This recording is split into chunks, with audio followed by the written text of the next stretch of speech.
Welcome to the Lifestyle First podcast, discussing lifestyle medicine and making self-care as easy as 1, 2, 3. 1 question, 2 research reviews, and 3 actionable health tips, all centered around the Lifestyle First method, your blueprint for the 10 key routes of optimal health and happiness. And now your host, lifestyle medicine physician and coach, Dr. Alka Patel. Hello and welcome to Series 7, Episode 5 of the Lifestyle First podcast. And the theme that we are focusing on today is S for sleep, glorious sleep. So what's the one question we're asking today? Well, we are asking, how does temperature affect sleep? And to answer that, I would like to introduce you to my guest today, who is Tara Youngblood. Tara is the co-founder and the CEO of Chilli Sleep. And she's also a TEDx speaker with her talk, How a Sleep Recipe Changed My Life. So Tara, a very, very, very warm welcome. And I say warm because here in the UK, as I'm recording this today, it is actually one of the warmest days of the year. So perfect time for us to be having this conversation. Absolutely. I have to say, I do love the UK, and we're hoping that COVID works out. My family's hoping to get there for Christmas time, but we'll see. We'll see how that works. Lovely. Well, I can guarantee the temperatures will not be the same at Christmas time than they have been. No. So now it is, it's very hot there. So temperature and sleep is really interesting. And actually, I didn't know this when I started my sleep journey at all. It was, when even the product that we came up with was really a little bit about comfort and adjusting temperatures. And it was thinking about market evolution as product designers. But it turns out temperature has an interesting role with sleep. And actually, if you Google Clifford Sapir out of Harvard in about 2003, he actually coined a term called sleep switch.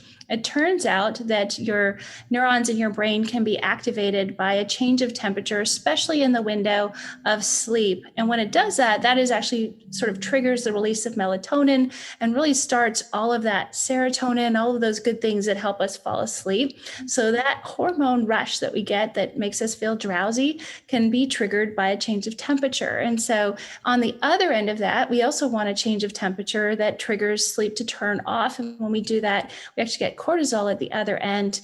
And it makes sense when you think about it in terms of human beings sleeping outside for millennia. And that's really what happens outside, right? So as the sun goes down, the temperature drops. And even hunter-gatherer research, Jerry Siegel out of UCLA did a great hunter-gatherer research project for over a year and tracked hunter-gatherer societies. And it turns out it really is, they didn't even need 8 hours of sleep, but they did need the change of temperature trigger. And it doesn't have to be a huge change of temperature, but a change of temperature can trigger that drowsiness and sleepiness that we really want to get. And I love the idea of a sleep switch. If it was that easy to just flip it. That's a really great way to think about it, taking us back actually to the back beginning of time and, in terms of evolution, how we've evolved and almost connecting our sleep patterns with our external environment. So, yeah, thank you for that idea of that sleep switch. So maybe just to get back to the core of it all then, and just to make sure we all understand what we mean by temperature and body temperature. Can you maybe just describe what happens very naturally to us, to our body temperature during the day when we're awake, and then at night when we sleep, and then go through all the stages of sleep? So what is actually happening naturally to our body temperature? Yeah, so your circadian rhythm actually fluctuates when it comes to temperature throughout the day. You'll actually find like peaks in blood pressure and cognitive load and creativity. Your body loves having a clock, just like all of us are ingrained to that calendar, whether it's Google or Microsoft, whatever drives you. All of us have a calendar that sort of decides what we do when. Our body works the same way. If you want to determine some of the benchmarks of when your clock is going to pick different times, that's called chronotype. And that is genetically driven. The length of that gene sort of determines whether you're more of a morning person or an evening person or someone in the very broad spectrum of either end of that. And most people end up, in that pretty bell curve in the middle. But it does help you to kind of understand when your bedtime should be and when you should wake up. That doesn't mean that's the only way you have to sleep, but it does give you sort of that benchmark. And when you put it to that benchmark, really about 3-4 hours after you fall asleep, your core body temperature is going to drop about 2 degrees. And so when we think about 2 degrees, it doesn't sound very much, when you're 37 degrees Celsius and you bump up and you're running a fever, that 2 degrees feels pretty different. You can imagine what all of us have been in that spot and it feels pretty terrible. Well, the other side is true that 2 degrees makes a very big difference for sleep, especially deep sleep and our ability to heal. And at the cellular level, that clock is still in play. And so when it thinks about whether it should be healing or whether it should be working, we really want to trigger it to heal. And that cooling that happens when our body says, okay, it's time to cool and it's time to heal and it's time to sort of be in that sort of relaxing spot. So instead of fight or flight and, all pumped up, it's the opposite. And we want to really emphasize that. And temperature just helps to talk to our body in an unconscious way we don't have to think about. I love when you don't have to think about an intervention. So temperature for me is a big hack that way. Yeah. So it's that change in temperature, isn't it? At the beginning, you were talking about us in our natural external environments billions and billions of years ago, when we were exposed to those very natural temperature dips that occur at night when we're outdoors. But we don't allow ourselves to be exposed to that anymore, do we? We're that sort of snuggle under the duvet type now. So do you think is it that environmental really not allowing our sleep switch to turn on that we're creating, that's really putting insomnia on the table? And sleep issues, sleep problems are just on the rise, aren't they? Do you think this is very much us almost self-inflicted, that need to feel comfortable? It is, I think there's actual trends of really assessing this need for comfort and creating comfort all the time. Because if your temperature never changes, you're comfortable all the time. Our mattresses are designed to be more comfortable and softer and squishier, but those foams are actually absorbing heat and then reflecting it back. So we're actually sabotaging ourselves even more by actually being hotter at night than cooler at night. So if you're sleeping outside camping, you may have noticed that you're cooler at night and you don't have that same mattress reflecting that heat back. But that is definitely sort of further emphasizing that discrepancy of the wrong direction that we're going. I think the other part that is a big factor, sleep goes hand in hand with stress. And that combination is truly a deadly combination. So when we think about the rise of autoimmune and all these other diseases that are popping up, really the combination of lack of sleep and stress becomes really that pivotal part. And unfortunately, it's not a one day of lack of sleep that's going to suddenly put you into diabetic or MS or some of those other autoimmune things. But over time, those together, we think about, well, how is coal made? It's pressure and stress and time. And if we do that to ourselves over time, we end up in chronic disease states. And that's really, I think, part of the rise, the comorbidity with any chronic illness and lack of and sleep disorders of any kind is pretty significant. And you're right. I think just making that connection is so important, isn't it? Because we don't often connect that one night of poor sleep with the consequences the next day. And then it becomes another night and another night. And we don't really see that trajectory 10, 20, 30 years into the distance, do we? But I think you're absolutely right. It's prioritizing sleep and restful sleep, because I'm often getting patients actually who say, I'm getting my 8 hours, but I'm still exhausted. What do you think is going on there? I suspect there's a connection with temperature here, because clearly we're not allowing ourselves to get into those realms of deeper sleep where all that cognitive resetting occurs and all that emotional resetting occurs. What are your thoughts? What have you come across in terms of why do you sleep your 8 hours but still not wake up feeling refreshed? Yeah, really the quality thing. And, the 8 hours thing is one of my favorite myths to burst. So when you look at Charles Dickens and the references to sleep, there's first and second sleep. You go to Spain, there's siestas, and they eat much later at night. A lot of those habits actually were pretty prevalent in our past. And so sleeping 8 hours came about during the industrial revolution, when people wanted to have factory workers and they kind of petitioned to have 8 hours off consecutively. So it's interesting where some of these metrics come from. And if we're getting poor sleep, it's one of the easiest things to measure. Well, how long did you sleep? Was it good or bad? And that's kind of become this sort of baseline. But really, we need to look deeper into sleep. And there's different types of sleep. So you cycle through different types of sleep, deep sleep, REM sleep, light sleep, as you go through the night. But the probability for deep sleep really is in that first half, and it really likes it cooler. So if you think about your core body temperature dropping, that's going to allow those deep sleep cycles to be much more prevalent. And the second half of the night is much more REM sleep focused that way. Again, it doesn't mean that you won't get either of those cycles in the other half, but it is much more prevalent in the first half for deep and REM in the second. So we actually find some of our customers, because they set the Chilipad really cold, that in the morning they're waking up early or they're not getting as much REM sleep. It can actually cannibalize it and you get too much deep sleep instead of a nice balance. And so that quality metric of 2 hours of REM sleep, 2 hours of deep sleep, we really need to aim for that as sort of visibility. And if you wake up fatigued, chances are you're not getting really great sleep. There are other factors. A lot of people use alcohol to fall asleep, and that can also affect that. It actually remarkably still affects temperature, because anything that's going to raise your metabolism, like basically working through alcohol or a meal really late at night, especially a heavy meal, high in proteins, your body has to work really hard. And you think about any chemical reaction in that case is putting off extra heat. So you're getting hotter. So it makes it, again, harder for your body to drop those 2 degrees. So in fact, it is a little bit temperature, even though it's really an alcohol or diet kind of question. But there's a lot of things we do during the day that kind of sabotage our sleep. And we don't even really realize that we're setting ourselves up for sleep failure in that case. Yeah. So Tara, you mentioned the Chilipad in there. Tell us more about that then. Again, that connection with temperature. Tell us about the Chilipad. Yeah, so my husband and co-founder, we both sleep at very different temperatures. He would have it literally be an ice block to sleep on if he could. And I do like to warm up to fall asleep. And then once I'm asleep, I cool down. So the Chilipad is a mattress pad that goes under your sheets. We have different sizes for every bed, or you can just do half a bed. We call that a me. Or if you have 2 people in a bed, you can do we. Or if you have a whole bed to yourself and there's 2 zones, you can still have a we.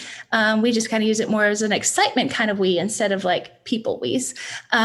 Even your dog will appreciate it. We have animals that get the other side of the bed pretty often, but it allows you to adjust that temperature, and you can, be as really as cool as you want to, as hot as you want. That range is translating to Celsius. I apologize. As a Canadian, I shouldn't be so far from it, but I'm out of practice. So you're at 16 Celsius up to 42 Celsius. So you pretty big range of what you can do. And you each get a chance to decide what side of the bed you want to have at what temperature. And so that there's no EMFs in the bed. We use water because it's just way more effective than air at managing temperature, but it's actively cooling. So if you think of yourself as a Ferrari engine and you're putting off heat all night, you wouldn't want to run your Ferrari without a radiator or something to keep it cool. It would overheat and cause problems in your car. We need to treat ourselves at least as good as a car and make sure we're staying cool, we're staying hydrated. We have all of our fluids and things like that. So when you think about yourself as an engine, make sure you're hydrated and you're managing temperature. And that goes a long way to making sure your sleep works well. Great analogy. I love that. I am a Ferrari engine. I think I'll take that. Thank you. So again, that's really interesting because I see a lot of patients who have trouble falling asleep. And when I try and explain to them that taking a warm bath will actually cool them down, they find that quite difficult to understand. But again, it's that rate of change of temperature. You come out of that warm bath or that warm shower and you're going to cool down much more rapidly. And that's going to trigger what you were talking about earlier, trigger your melatonin as well. But I also get patients who wake up in the night, and it sounds as though that cooling in the night is what stopped, and therefore they're possibly waking up. So something like the Chilipad or some way of keeping cool throughout the night seems like it's an effective way to fall asleep and stay asleep. What have you found with the staying asleep phenomenon? Yeah, so this one's definitely hard. I will say the Chilipad in this case wins out for me. But that said, back to the extremity of spectrum that we have. So we actually just announced a partnership with the Major League Baseball teams in the US. And we work with a lot of professional athletes, even football players in the UK.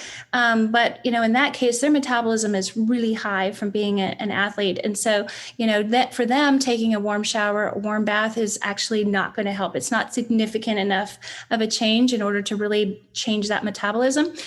So I will say, if you're really struggling, and even Terry Walls with MS has sort of prescribed the same thing, but it is an ice bath. So not lovely, but it is actually amazing. And if you are a scientist at heart and you want to experiment with it, you want to do it about an hour before you want to go to sleep, because actually popping out of an ice bath, you're going to actually have a bit of a rush of oxygenation and all those fun things. Cold therapy is magical. If you've ever done cryotherapy, it'll feel like that. But it does mean about an hour from then, you will actually feel like an elephant tranquilizer hit you, and it'll knock you out. And because of that extreme change in temperature, you're going to feel that benefit longer. So that is something we do prescribe to our professional athletes. If they're really stuck, especially in a hotel room, and they can't get themselves settled back down after a game and all of the amping that goes up, that's where cold does have a magical relationship with our body and being able to sort of settle us down and get us where we need to go. But it may not be for everyone. And I will say that, people are like, oh, the Chilipad's kind of expensive. When you look at the energy profile and you look at the alternative of ice bath, it's definitely a worthwhile spend to be able to comfortably adjust your temperature at night. But there are lots of extremes that you can do to trigger that as well.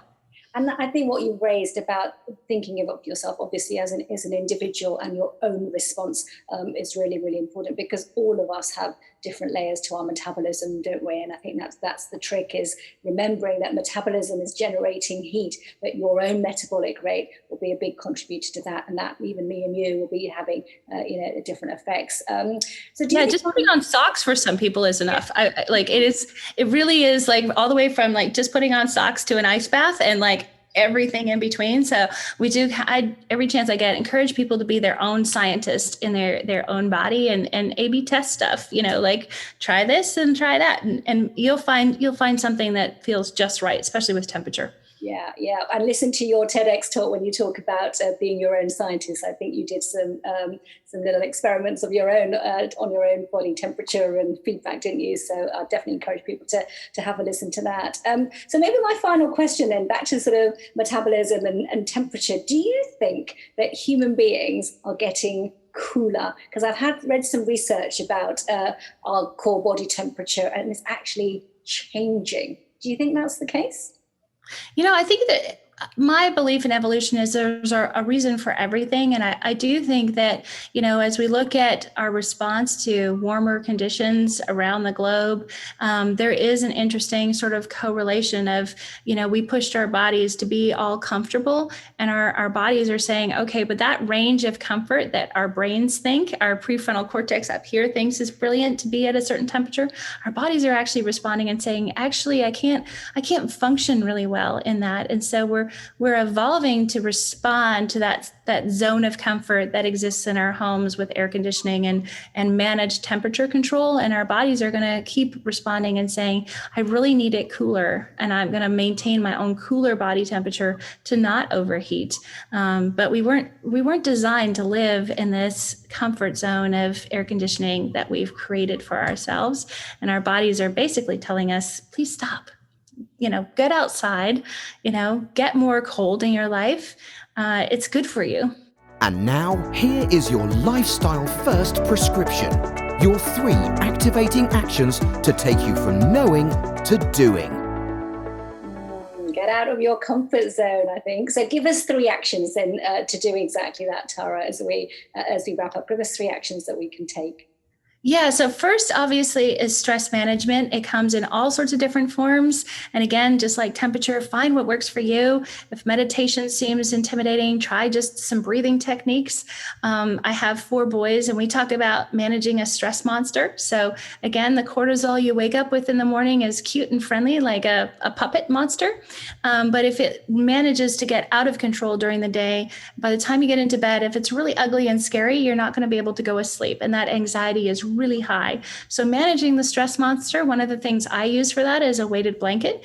In addition to sort of self-checks throughout the day.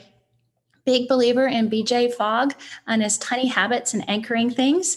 And if you go to the restroom, we all do about 7 times a day, take that as a stress check. Are you checking in on yourself? Breathe for, close yourself in the stall, close the door to the bathroom, keep the kids out.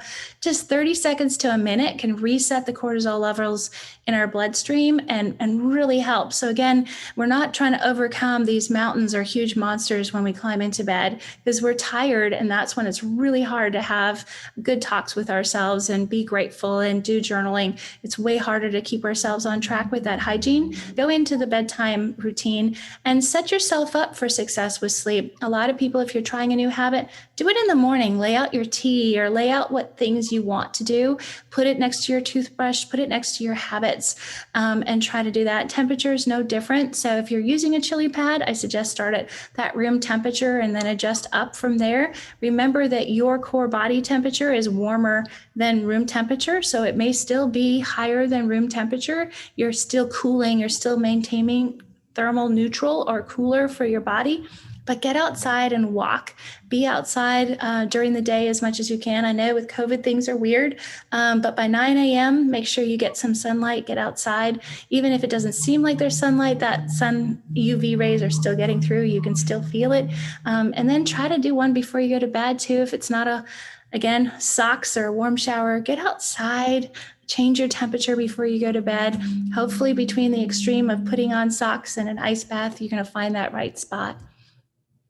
Love that. That's amazing. Really, really useful tips there, Tara. I'm sure people are going to want to find out more about the Chilipad, find out more about you. So tell us, where's the best place to find more? Yeah, so we are in the UK and we do have stock in the UK. So you can go to chilisleep.co.uk or just remember chilisleep.com and it'll automatically redirect you. But there's blogs and information on a lot of what I talked about, along with further details and more research. So if you're curious and you want to learn more, there's that part. But if you want to find the products, you can go online. And then we've also given you some coupons through this podcast. And we'll put those hopefully in the show notes that you'll be able to view and take those with you. So you're armed with some discounts as well.